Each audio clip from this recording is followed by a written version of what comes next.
Lunes en el que se graba este evangelio del día martes. Esperemos que ya se controle esta lluvia. Ayer solo algunas gotas, pero esperemos que hoy esté más tranquilo y que la gente que tiene que salir de Hércules o que tiene que regresar lo pueda hacer con santa paz. Pero también pedimos por la comunidad hermana de Camargo, en donde el río Florido se ha desbordado y ya se han tenido que poner algunos albergues. Para las personas que van de paso o que han perdido por ahora temporalmente su hogar. El Señor esté con ustedes y con tu espíritu. Del Santo Evangelio según San Lucas. Por aquellos días Jesús se retiró al monte a orar y se pasó la noche en oración con Dios. Cuando se hizo de día, llamó a sus discípulos, eligió a 12 de entre ellos y les dio el nombre de apóstoles. Eran Simón, a quien llamó Pedro, a su hermano Andrés, Santiago y Juan, Felipe y Bartolomé, Mateo y Tomás, Santiago, el hijo de Alfeo, y Simón, llamado el fanático, Judas, el hijo de Santiago, y Judas Iscariote, que fue el traidor. Al bajar del monte con sus discípulos y sus apóstoles, se detuvo en un llano. Ahí se encontraba mucha gente que había venido tanto de Judea y Jerusalén, como de la costa de Tiro y de Sidón. Habían venido a oírlo y a que los curara de sus enfermedades. Y los que eran atormentados por espíritus inmundos quedaban curados. Toda la gente procuraba tocarlo, porque salía de él una fuerza que sanaba a todos. Palabra del Señor. Gloria a ti, Señor Jesús. Pues, queridos hermanos, podemos ver en este evangelio propiamente algunos temas. Uno de ellos es el tema de la elección de los 12 apóstoles, el tema de la oración que Jesús hace, el tema de que muchos buscan seguirlo para tocarlo. Pero vamos a reflexionar en el tema de los 12 apóstoles, es decir, en quien está cimentada la iglesia. Los 12 apóstoles son enviados a anunciar el evangelio por todo el mundo.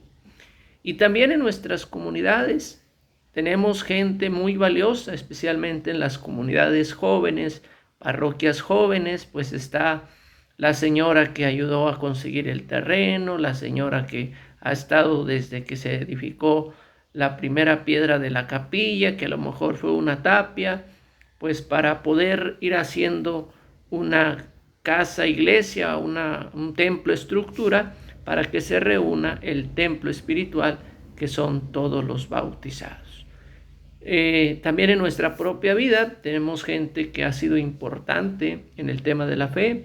Nuestra abuelita, mamá, papá, que nos enseñaron quizás a rezar, algún sacerdote religiosa que nos han dado alguna palabra de aliento o un tiempo para escucharnos. Y vemos cómo esta elección de los 12, Jesús primero pasa la noche en oración. Moisés también, cuando va a elegir a un grupo para su ayuda, hace oración.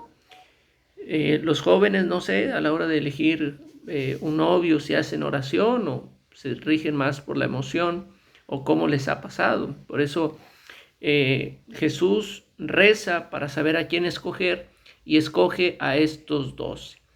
Vamos a descubrir el significado del nombre de ellos. Primero, que son apóstoles, y apóstol es enviado, es un misionero, llamado a realizar una misión, y como la misión Jesús la recibe del Padre, ahora Jesús les dará esta misión, y los apóstoles han recibido una misión directamente de Jesús. Y será la misma que va a recibir del Padre, ser continuadores de la salvación del género humano. Entonces, hay que descubrir también que hay algunas diferencias pequeñas con los nombres de los evangelios de San Mateo o de San Marcos o de San Lucas. Pero vamos a ver cómo estos nombres tienen algún significado. Simón es el nombre de uno de los hijos del patriarca Jacob. Santiago es el mismo nombre que Jacob. Judas es el nombre de otro hijo de Jacob. Mateo también tenía el nombre de Leví, que fue otro hijo de Jacob. De los 12 apóstoles, 7 tienen nombre que vienen del tiempo de los patriarcas. 2 veces Simón, 2 veces Santiago, 2 veces Judas, una vez Leví. Esto revela la sabiduría y la pedagogía del pueblo. A través de los nombres de patriarcas y matriarcas dados a sus hijos e hijas, mantuvieron viva la tradición de los antiguos y ayudaron a sus hijos y a sus hijas a no perder una identidad. Recordar que en la cena judía, pues se recordaba de quiénes eran hijos y tenían una memoria histórica muy buena. Vemos también cómo Jesús los llama para que formen esta primera comunidad.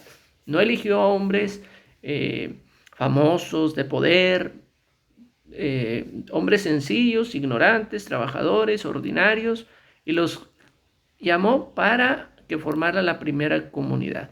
Y no era una comunidad santa, había pleitos, había odios hacia la gente que no los recibía, había avaricia, había codicia, había pleitos por quién va a ser el primero.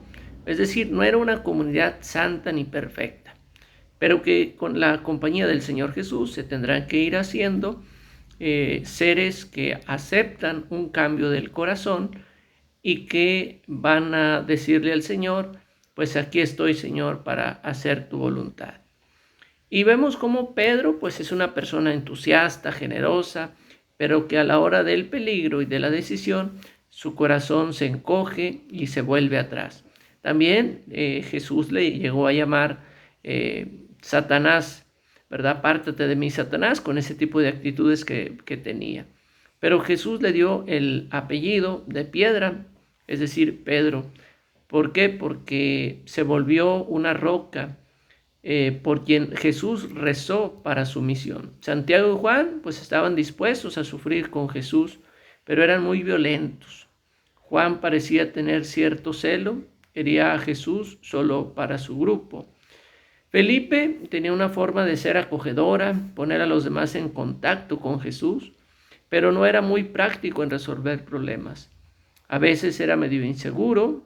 Jesús pidió paciencia para él. Era ingenuo, y también descubrir cómo Felipe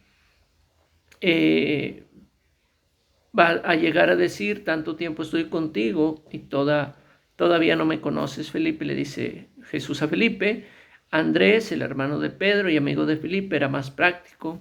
Felipe recurre a él, a Andrés, para resolver problemas. Fue Andrés el que llamó a Pedro, y fue Andrés el que encontró al niño con los 5 panes y 2 peces. Bartolomé parece haber sido el mismo Natanael. Este era del barrio y no podía admitir que nada bueno pudiera venir de Nazaret. Tomás es capaz de sustentar su opinión. Una semana entera le dicen que Jesús ha resucitado, y él pues va a decir, hasta no ver, no creer. Si no meto mi mano en su costado y mis dedos en los agujeros de sus clavos, pues simplemente no voy a creer. Mateo o Leví, pues era un publicano, un pecador público a ojos vistos, era un cobrador de impuestos, injusto, pero que es una persona comprometida con el sistema opresor de la época. Simón, por el contrario, parece haber sido de un movimiento que se oponía radicalmente al sistema del Imperio Romano, tanto así que tenía el apellido de Zelota, es decir, un hombre celoso por su pueblo, y un hombre que estaría dispuesto a matar si fuera necesario para defender su autonomía, su independencia. Judas era el que se ocupaba de las cuestiones de la administración, de la economía. Llega a traicionar al maestro. Santiago de Alfeo y Judas Tadeo, de estos 2 evangelios solo se informa el nombre. Pues pidámosle al Señor, que tú y yo hemos sido elegidos y estamos llamados a anunciar el evangelio, que nos ayude a poder ser fieles continuadores de esa misión, enviados a prolongar la salvación de nuestro Señor Jesucristo en favor del género humano. Te mando un saludo desde la lejanía del desierto, un fuerte abrazo desde la cercanía de las redes sociales. Y te mando mi bendición, pidiendo que la Santísima Virgen María te cubra con su manto. Y la bendición de Dios Todopoderoso, Padre, Hijo y Espíritu Santo, desciendan sobre ti y tu familia y te protejan en este tiempo de pandemia por el que estamos pasando. Amén, amén, amén.